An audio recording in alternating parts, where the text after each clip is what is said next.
देखो स्टूडेंट, आज हमारा टॉपिक है article.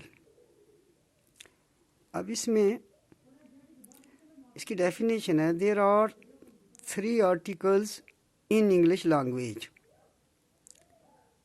Those are a, an and the. वो आर्टिकल कौन से हैं? A, an and the. अब यूजेस क्या है? यूजेस आ और एन जो है ना, these are used before a noun, singular noun. ये किसके लिए इस्तेमाल होते हैं? सिंगुलर नाउन के लिए इस्तेमाल होते हैं। A is used for consonant sound. A किसके लिए यूज होता है? Consonant sound of the noun. किसकी कॉन्सोनेंट साउंड? नाउन की कॉन्सोनेंट साउंड। और an is used with vowel sound. और एन किसके साथ इस्तेमाल किया जाता है? Before vowel sound.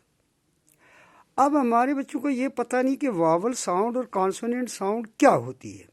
देखो, जिस लफ्ज के पढ़ने से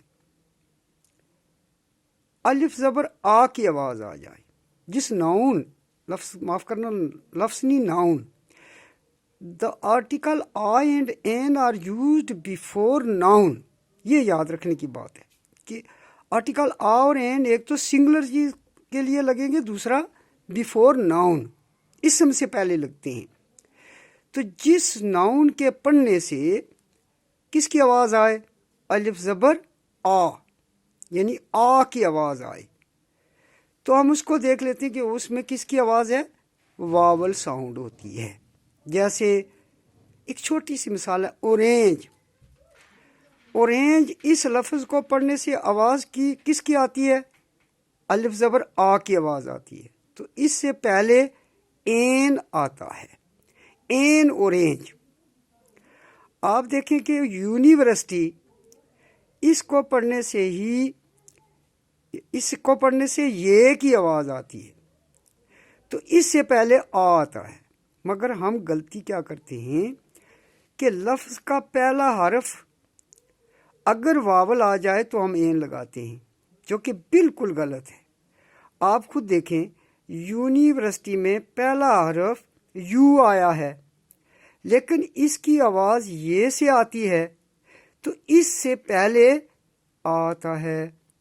इसी तरह ऑनेस्ट मैन, इसमें ऑनेस्ट लफ्ज़ को पढ़ने से अलिफ ज़बर आ की आवाज़ आती है, तो इससे पहले एन लगाया जाता है। बस याद रखने की यही बात है कि जिस लफ्ज़ के पढ़ने से अलिफ ज़बर आ की आवाज़ आए, उसके पीछे एन लगाएंगे, और जिसमें अलिफ ज़बर आ की आवाज़ ना आए, उसके पीछे आ लगाते हैं। यूज़फुल एक लफ्ज़ है, यूज़फुल।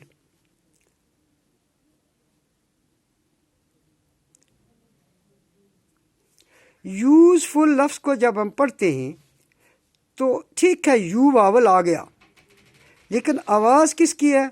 ये की।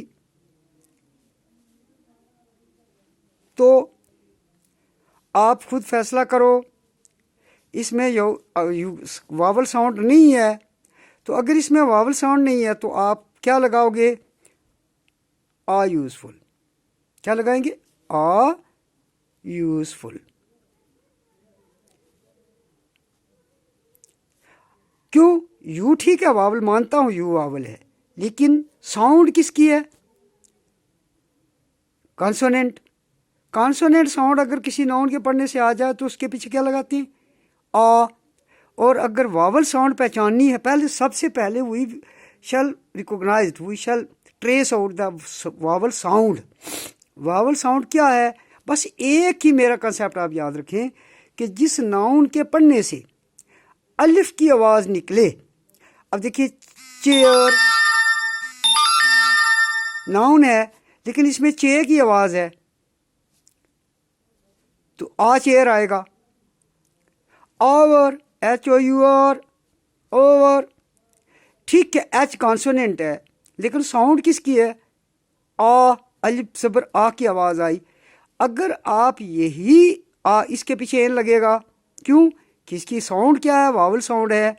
اگر آپ یہی ایک کنسیپٹ یاد رکھیں تو میرا خیال ہے کہ آ اور این کے یوز میں کبھی آپ سے غلطی نہیں ہوگی. بٹ سوچنا کیا ہے صرف کہ جس ناؤن کے پڑھنے سے الف زبر آ کی آواز آئے اس کے پیچھے این لگانا، اور جس ناؤن کو پڑھنے سے الف زبر آ کی آواز نہیں آتی ہے اس کے پیچھے آ لگاتے ہیں. یہ ہے واول اور کانسوننٹ ساؤنڈ پہ ڈیپینڈ. لیکن ہم کیا کرتے ہیں؟ صرف واول لفظ ورڈ کو دیکھ کر پیچھے این لگاتے ہیں، جو کہ ٹوٹلی غلط ہو جاتا ہے. جب ایگزام میں بچے کر کے باہر آتے ہیں تو کہتے ہیں بھائی ہم نے تو ٹھیک کیا، لیکن جب مارکنگ ہوتی ہے تو کراس ہوتا ہے مارکس. اس لیے آپ اس ایک رول کو ہی اگر لے لیں تو میرا خیال ہے کہ بی اے تک آپ کو کوئی غلطی نہیں ہو سکتی ہے. 2 نمبر ہر سال آتے ہیں واول آ اور این کو یوز کرنا. تو اس کے بعد ریکویسٹ کروں گا کہ چینل کو سبسکرائب بھی کریں، لائک بھی کریں. تو نیکسٹ چیپٹر جو ہوگا کل میری دوسری کلاس ہوگی دا پر. The is definite article, a and an are indefinite article. کل ڈیفینیشن بھی لکھ کر چڑھا دوں گا. A and an are indefinite article and da is definite article. There are three type of article. Those are a, an and da. There are 2 kinds of article. میں کل یہ کروا دوں گا. وہ ہیں there are 2 kind of article. Those are definite and indefinite. Da is the definite article and a and an are the indefinite article. Thanks. Subscribe کریں اور channel کو لائک کریں. اوکے.